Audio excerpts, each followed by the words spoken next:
Magandang araw po sa inyong lahat.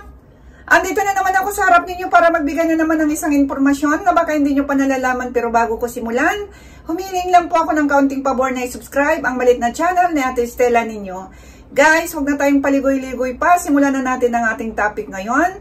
Ang topic natin ngayon ay tungkol naman ito sa labis na pag-inom ng tubig. Ngunit bago ko po simulan, disclaimer lang po, ang video na ito ay para sa layunin ng pagbibigay ng impormasyon lamang at hindi kapalit ng profesional na medikal na payo, diagnosis o panggagamot. Kung mayroon kang medikal na kondisyon, kumonsulta sa isang lisensyadong doktor o espesyalista. Maraming salamat po.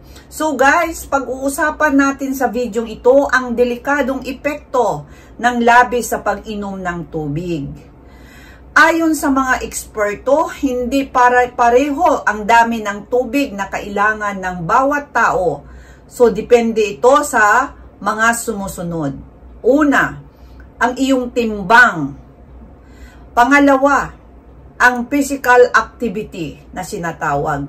Kung pawisin ka, mas kailangan mo ng tubig. So, ang ibig sabihin, kung parati kang merong mga activities na ginagawa, no, tulad ng mga pag-ehersesyo o mga athletic, athlete ka ba, no? So, mas kailanganin mo ang tubig ayon sa pag-aaral. Dahil yun nga, dahil lumalabas yung pawis sa katawan mo. So, isa din yan guys, no?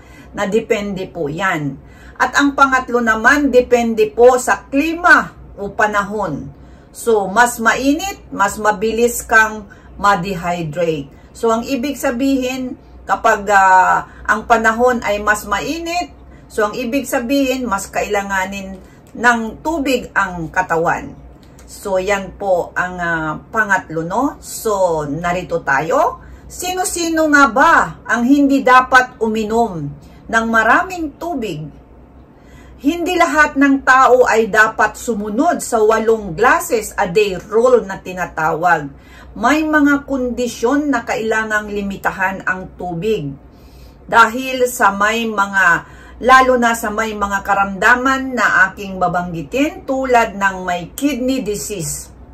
Ayon sa pag-aaral, kapag may kidney disease, ito po ay hirap silang ilabas ang sobrang tubig sa katawan. So, ang ibig sabihin, kapag meron kang kidney disease, nahihirapan ang tao na ilabas ang sobrang tubig sa katawan ayon sa pag-aaral. At ang number 2 naman, may congestive heart failure naman ito.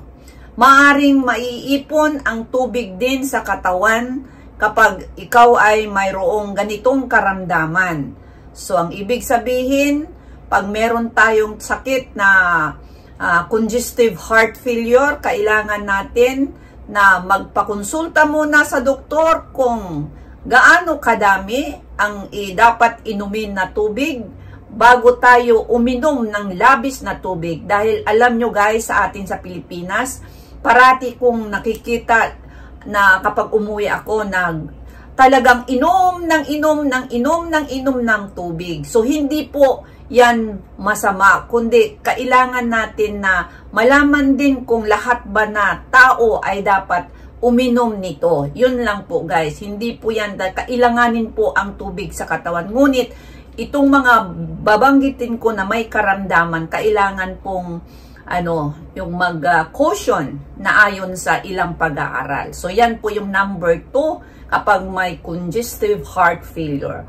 At ang pangatlo naman, may liver cirrhosis naman ito. Ito ay pwedeng magdulot ng pamamaga sa tiyan o sinatawag na ascites, no? So, hindi po natin basta-basta na sobrahan na lang ng tubig kapag meron na tayong karamdaman. Kailangan po nating kumonsulta muna sa isang doktor kapag meron na tayong liver cirrhosis na tinatawag na karamdaman. Para naman alam natin kung gaano kadami lang ang dapat nating inumin. At dahil nga kapag labis-labis, kahit po walang karamdaman guys, dahil meron din akong nabalitaan noon sa Amerika na merong contest ba na paramihan ng inumin ng tubig, kung sino yung makakaubos ng ilang litro. Hindi talaga, maniwala kayo sa akin guys, talaga, natigok yung uminom ng sobrang dami dahil nalason na siguro, yung tawag doon is yung parang anong tawag dito? Nalason na yung katawan siguro niya sa tubig, no? Kaya siguro nagkaganon. Hindi ko lang alam. Pero nakita ko po yun dito sa Japan sa TV na meron palang ganon na pag nasubrahan talaga sa tubig ay hindi rin pala maganda kahit pa walang mga karamdaman. Ano na lang kung meron pang mga karamdaman. So yan po yung number 3, may liver cirrhosis naman ito. At ang pang-apat naman, may tinatawag na hyponatremia naman ito. So ano ba ang ibig sabihin nito? No? Mababang sodium levels na tinatawag. So, ano nga ba ang tinatawag na hyponatremia? Kapag sobra ang tubig na iniinom, bumababa ang sodium level sa dugo na nagiging sanhi ng pagkakaroon ng mga sintomas tulad ng pagkahilo, pagsusuka, at paminsan ay coma. Ang sobrang tubig ay nagiging sanhi ng brain swelling o pamamaga ng utak ayon sa ilang pag-aaral, at ito ay maaring magresulta sa seryosong kondisyon o pagkawala ng buhay sa malalang kaso. Ang ibig sabihin, so yan po guys, na kapag sobra ang pag-inom ng tubig, bumababa yung sodium levels, o ano ba yung sodium sa yung asin, no? Yung niya sa loob natin. Kaya kapag bumaba yun na nga ang sinatawag doon na nagiging sanhi na ng pagkakaroon ng mga sintomas tulad ng pagkahilo, pagsusuka, at paminsan ay coma. Kaya kung meron po tayong mga karamdaman na ganito, ay kailangan muna nating magpakonsulta sa isang doktor bago natin simulan ang pag-inom ng maraming tubig. Ang sinasabi po natin dito ay sobra o labis. May kasabihan naman na kahit hindi tubig, kahit anong bagay kapag sobra, hindi po maganda sa ating kalusugan. So yan lang po ang aking tatalakayin ngayong araw na ito, at sinabi ko na sa mga merong gustong uminom ng maraming tubig, mas maigi o mas maganda na magpakonsulta muna sa isang doktor kung ito pa'y angkop sa iyong katawan, pangangatawan na uminom ng maraming tubig. Dahil alam ko, sanay tayong inom tubig dahil yun na nga, mainit sa Pilipinas.